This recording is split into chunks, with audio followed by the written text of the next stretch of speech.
오늘은 요한복음 19장 7절에서 16절을 보도록 하겠습니다. 십자가에 못 박게 하소서. 예수님이 흠이 없는 유월절 양임을 확인받기 위하여 결박된 상태로 빌라도와 헤롯까지 죄가 없으심을 확인받았고, 예수님을 판 가룟 유다도 예수님이 죄가 없으심을 확인해 주셨습니다. 그래서 예수님이 흠이 없는 유월절 양임을 확인받게 됩니다. 그리고 군인들은 예수님께 자색 옷을 입히고 가시나무로 관을 엮어 그의 머리에 씌우고 희롱했다고 말합니다. 그런데 예수님이 가시나무로 엮은 관을 머리에 쓴 것은 구약의 제사장들이 더러운 떡을 여호와께 드리게 함으로 백성들이 죄를 사함받지 못한 책임을 예수님이 대신 받으시는 것입니다. 그래서 우리의 대제사장 대신 예수님은 정결한 관을 대신하여 가시 면류관을 쓰시고 십자가에서 그 죄를 담당하신 것이며, 그로 인하여 저와 여러분의 모든 죄를 대속받게 되는 것입니다. 이러한 일을 이루어 주시기 위하여 예수님은 십자가의 길을 가시는 것인데, 본문 7절을 보겠습니다. 요한복음 19장 7절, 유대인들이 대답하되 우리에게 법이 있으니 그 법대로 하면 그가 당연히 죽을 것은 그가 자기를 하나님의 아들이라 함이니이다. 율법에 의하면 신성을 모독하면 죽이라 말하고 있는데, 예수님은 자신이 하나님의 아들이라 하여 신성을 모독했으므로 자신들도 예수님을 죽일 수 있다는 것입니다. 그럼 신성을 모독하면 죽이라 말하고 있는 레위기 24장 15절에서 16절을 먼저 보도록 하겠습니다. 레위기 24장 15절, 너는 이스라엘 자손에게 말하여 이르라. 누구든지 그의 하나님을 저주하면 죄를 담당할 것이요, 여호와의 이름을 모독하면 그를 반드시 죽일지니 온 회중이 돌로 그를 칠 것이니라. 거류민이든지 본토인이든지 여호와의 이름을 모독하면 그를 죽일지니라. 이 말씀대로 예수님이 하나님의 아들이라 하여 하나님의 이름을 모독했다는 것으로 예수님을 돌로 쳐 죽일 수 있다는 것입니다. 그럼 여호와의 이름을 모독하는 것이 무엇인지 알기 위하여 레위기 24장의 문맥을 잠시 살펴보고 가겠습니다. 먼저 레위기 24장 1절에서 9절은 등잔불을 항상 켜두어야 하고 진설병도 여호와 앞에 항상 진설해야 한다고 합니다.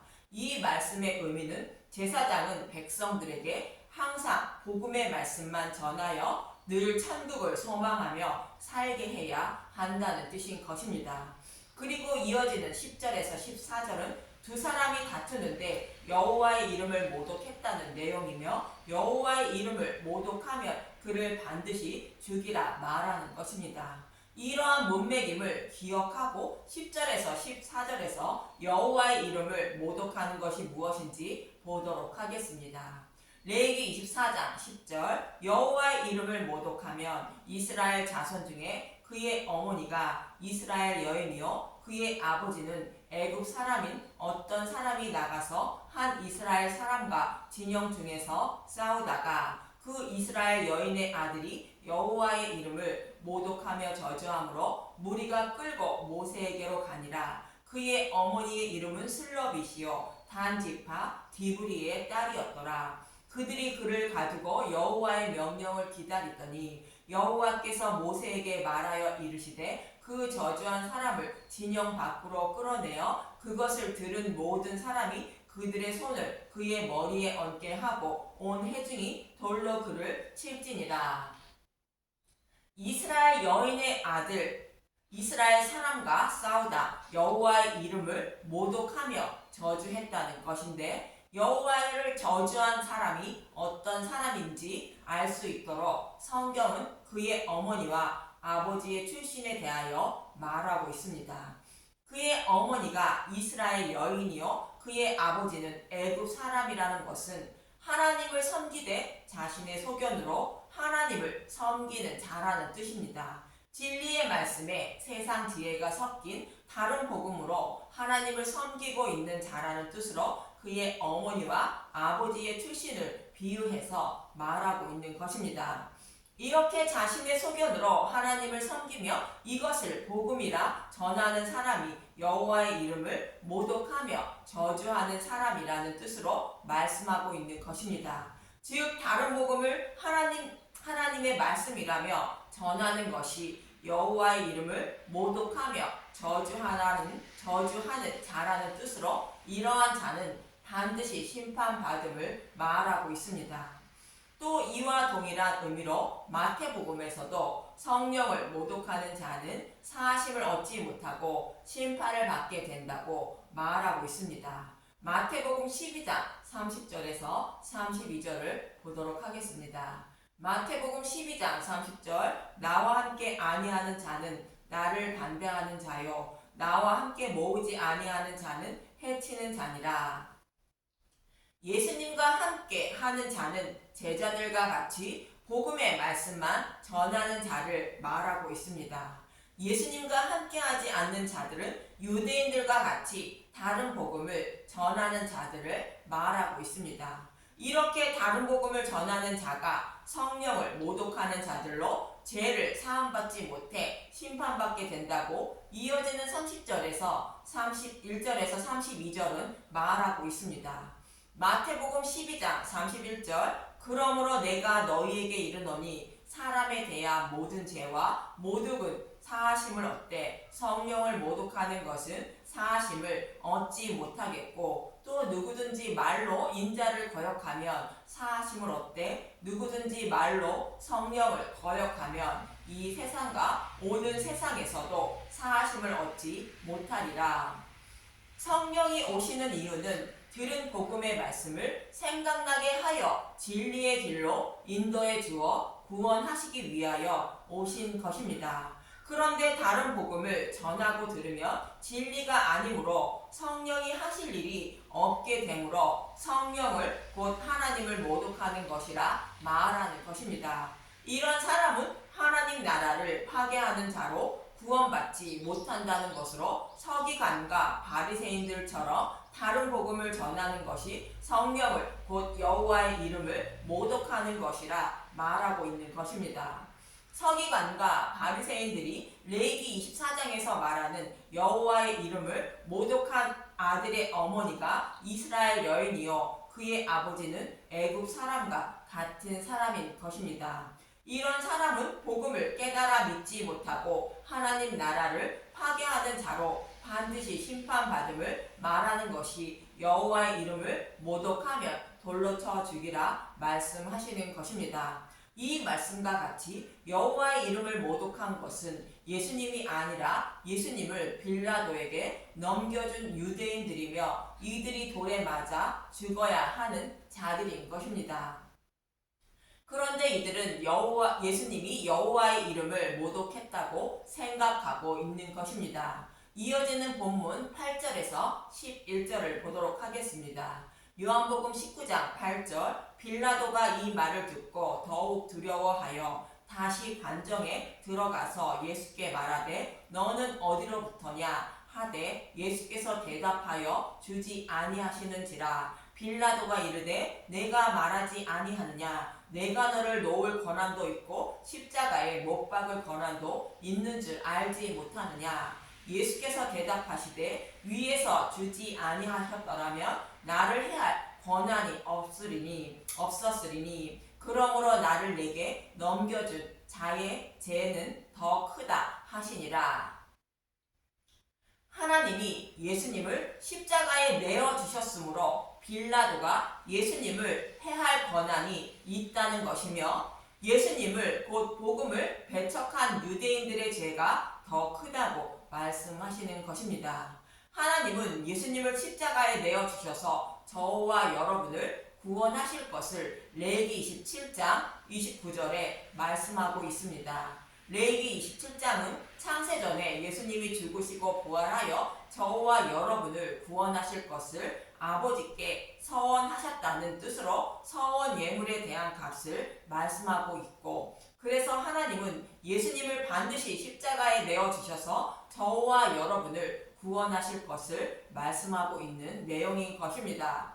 그럼 24절부터 보겠습니다. 레위기 27장 24절 그가 판 밭은 희년에 그 판 사람 곧 그 땅의 원주인에게로 되돌아 갈지니라. 그가 판 밭은 희년이 되면 그 땅의 원주인에게로 되돌아간다고 하는데 여기서 판 밭은 저와 여러분을 말하고 있습니다. 희년은 성령 강림일을 말하며 저와 여러분은 원주인은 창조주이신 하나님 아버지인 것입니다. 예수님이 죽으시고 부활하여 성령님이 오시면 저와 여러분은 원주인이신 아버지께로 되돌아가게 된다는 것입니다. 성령님이 오셔서 복음을 깨달아 믿게 하여 구원해 주신다는 뜻인 것입니다. 그럼 저와 여러분을 어떻게 구원하신다는 것인지 이어지는 25절을 보겠습니다. 레위기 27장 25절 또 내가 정한 모든 값은 성소의 세겔로 하되 20게라를 한 세겔로 할지니라. 여기서 성수의 세겔은 속전세를 곧 성전세를 말하는 것으로 예수님이 십자가에서 속전세를 내어주셔서 구원해 주신다는 뜻인 것입니다. 마태복음 17장 27절에 너의 선생은 왜 성전세를 내지 않느냐는 말에 예수님은 베드로에게 바다에 가서 낚시를 던져 먼저 오르는 고기를 가져 입을 열면 돈 한 세겔을 얻을 것이니 그것을 가져다가 나와 너를 위하여 주라 말하고 있습니다. 마태복음 17장 27절 그러나 우리가 그들이 실족하지 않게 하기 위하여 내가 바다에 가서 낚시를 던져 먼저 오르는 고기를 가져 입을 열면 돈 한 세겔을 얻을 것이니 가져다가 나와 너를 위하여 주라 하시니라. 먼저 오르는 고기는 하나님이 가장 먼저 구원하신 예수님을 말하는 것으로 첫 열매 되신 예수님을 말하는데 십자가에서 죽으시고 부활하신 예수님이 저와 여러분의 속전세를 곧 성전세를 내어주셔서 구원해 주실 것을 말씀하고 있는 문맥입니다. 이렇게 예수님이 속전세를 내어주셔서 구원하신다는 것을 모르지 못한다고 이어지는 26절에서 27절은 말하고 있습니다. 레위기 27장 26절 처음 난 가축 오직 가축 중에 처음 난 것은 여호와께 드릴 첫 것이라 소나 양은 여호와의 것이니 누구든지 그것으로는 성별하여 드리지 못할 것이며 만일 부정한 짐승이면 내가 정한 값에 그 5분의 1을 더하여 물을 것이요 만일 무르지 아니하려면 내가 정한 값대로 팔지니라. 여기서 처음 난 것은 우리의 장자이신 예수님을 말하는 것으로 예수님이 십자가에서 대속물이 되어 구원하실 것을 아버지께 서원하셨고 그 예수님의 서원을 하나님이 들어주셔서 무르지 못하고 예수님이 십자가에서 대속제물이 되셔야 한다는 것으로 절대로 무르지 못한다는 것입니다. 그래서 이어지는 28절에서 29절에 이렇게 말하는 것입니다. 레위기 27장 28절 여호와께 온전히 바친 것 어떤 사람이 자기 소유 중에서 오직 여호와께 온전히 바친 모든 것은 사람이든지 가축이든지 기업에 바치든지 팔지도 못하고 무르지도 못하나니 바친 것은 다 여호와께 지극히 거룩하며 온전히 바쳐진 그 사람은 다시 무르지 못하나니 반드시 죽일지니라. 여호와께 온전히 바쳐진 것은 창세전의 십자가에서 대속제물이 되실 것을 서원하신 예수님을 말하는 것으로 저와 여러분을 구원하시기 위하여 십자가에서 대속제물이 되실 것을 자원하신 예수님은 절대 무르지 못하고 반드시 십자가에서 죽어야만 한다는 것입니다. 참고로 여리고성을 여호와께 온전히 바치라는 말씀도 동일한 말씀인데 여호수아 6장 18절을 잠깐 보도록 하겠습니다. 여호수아 6장 18절 너희는 온전히 바치고 그 바친 것 중에서 어떤 것이든지 취하여 너희가 이스라엘 진영으로 바치는 것이 되게 하여 고통을 당하게 되지 아니하도록 오직 너희는 그 바친 물건에 손대지 말라. 여리고 성은 우리의 모든 죄를 곧 율법을 지시고 여호와께서 온전히 바쳐진 예수님을 상징하는데 여리고 성에 있는 모든 것을 여호와께 바치라는 것은 예수님이 십자가에서 우리의 모든 죄를 대속해 주실 것을 말하고 있습니다. 그런데 그 바친 물건에 손을 대는 것은 예수님이 우리의 모든 죄를 대속해 주지 않아도 나는 약속의 땅을 기업으로 받을 수 있다고 생각하는 자를 말하는 것으로 십자가를 배척한 사람입니다. 그래서 온전히 갖춰진 것들 중에 좋은 것을 감춘 아간은 십자가를 배척한 것으로 죽임을 당하는 것이며, 아간이 죽음으로 여리고 성의 모든 것을 여호와께 바친 것이 되어 이스라엘 백성은 점령하지 못한 작은 아이 성을 점령하게 되는 것입니다. 이처럼 온전히 갖춰진 것은 예수님이 십자가에서 우리의 모든 죄를 대속해 주실 것을 말씀하고 있는 것입니다. 이렇게 저와 여러분을 구원하시기 위하여 예수님은 창세전에 자원하셨기 때문에 하나님은 예수님을 십자가에 내어주신다는 것으로 위에서 주지 아니하셨더라면 나를 해할 권한이 없다고 말하는 것입니다. 결국 빌라도는 예수님을 십자가에 달게 하는데 본문 15절에서 16절을 보도록 하겠습니다. 요한복음 19장 15절, 그들이 소리 지르되 없이 하소서 그를 십자가에 못 박게 하소서. 빌라도가 이르되 내가 너희 왕을 십자가에 못 박으랴. 대제사장들이 대답하되 가이사 외에는 우리에게 왕이 없나이다 하니 이에 예수를 십자가에 못 박도록 그들에게 넘겨주니라. 유대인들은 예수님이 자신들의 왕임을 부정하고 있는 것으로 예수님이 자신들이 원하는 왕이 아니라는 것입니다.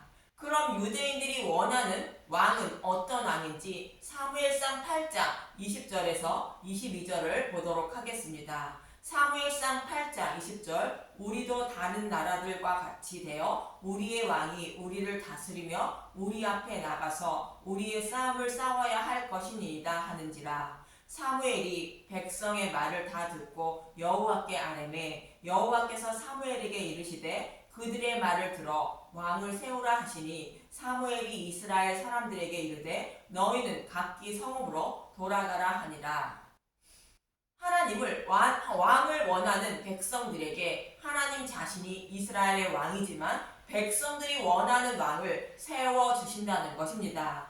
이스라엘 백성들은 가이사와 같은 사람이 자신들의 왕이 되어 자신들을 다스려 줄 것을 원하는 것으로 왕이신 하나님을 버리고 눈으로 보기에 듬직한 육적인 왕을 원하고 있는 것입니다. 그래서 하나님은 사울을 왕으로 세우게 되는데 사무엘상 9장 2절을 보도록 하겠습니다. 기스에서 아들이 있으니 그의 이름은 사울이요 준수한 소년이라. 이스라엘 자손 중에 그보다 더 준수한 자가 없고 키는 모든 백성보다 어깨 이만큼 더 컸더라. 사람은 자신을 보호해줄 왕을 외모로 보고 판단한다는 것으로 사울은 누구보다 잘생기고 키도 큰 사람이라는 것입니다. 이스라엘 백성이 원하는 왕은 사울과 같은 사람이라는 것이며 당시에 가이사와 같은 왕을 원한다는 것입니다. 그래서 하나님은 왕을 원하는 백성들에게 사울 왕을 세운 것인데 사울 왕은 주변 나라로부터 백성들을 구원해 주지 못한 것이며 하나님이 지켜주셔야 함을 성경은 말씀하고 있는 것입니다. 결국 하나님은 자신이 이스라엘 백성의 왕임을 알리게 되는데 양을 치는 다윗을 왕으로 세우게 됩니다. 사무엘상 16장 7절을 보면 여호와께서 사무엘에게 이르시되 그의 용모와 키를 보지 말라. 내가 이미 그를 버렸노라. 내가 보는 것은 사람과 같지 아니하니 사람은 외모를 보거니와 나 여호와는 중심을 보느니라 하시더라. 사람은 외모로 보고 자신들의 왕으로 삼으려 하지만 하나님은 중심을 본다는 것으로 우리의 마음을 변화시켜 구원할 사람을 이스라엘 왕으로 세우신다는 것입니다. 결국 예수님을 모형하는 양을 치던 다윗이 왕이 되어 예루살렘을 정복하고 성전을 세울 모든 준비를 하게 됩니다. 그리고 그의 아들 솔로몬이 솔로몬 성전을 세우고 전쟁이 그침으로 모든 백성이 평안히 살게 되는 것입니다. 열왕기상 4장 25절 보겠습니다. 솔로몬이 사는 동안에 유다와 이스라엘이 단에서부터 부엘세바에 이르기까지 각기 포도나무 아래와 무화과 나무 아래에서 평안히 살았더라. 이 모습은 흠모할 만한 아름다운 것이 하나도 없는 예수님이 우리의 왕으로 오셔서 십자가에서 죽으시고 부활하여 성령을 보내어 마음의 성전을 세워주시고 구원하실 것을 모형하고 있는 것입니다. 이렇게 성령님이 오심으로 진리의 길로 인도해 주셔서 복음을 깨달아 믿게 하심으로 모든 전쟁이 그치고 평안한 마음으로 이 땅에서 살다가 저와 여러분이 생명으로 부활하여 하나님 나라에서 평안히 살게 된다는 것을 모형하는 것입니다. 이러한 일을 이루어 주시기 위하여 오신 왕이신 예수님을 배척하고 유대인들은 사울 왕과 같고 가이사와 같은 왕을 원하고 있다고 성경은 말씀하고 있는 것입니다. 우리의 영원하신 왕은 예수님임을 잊지 마시고 예수님만 바라보며 예수님을 알기에 힘쓰고 애쓰는 저와 여러분이 되시길 간절히 기도드립니다. 감사합니다.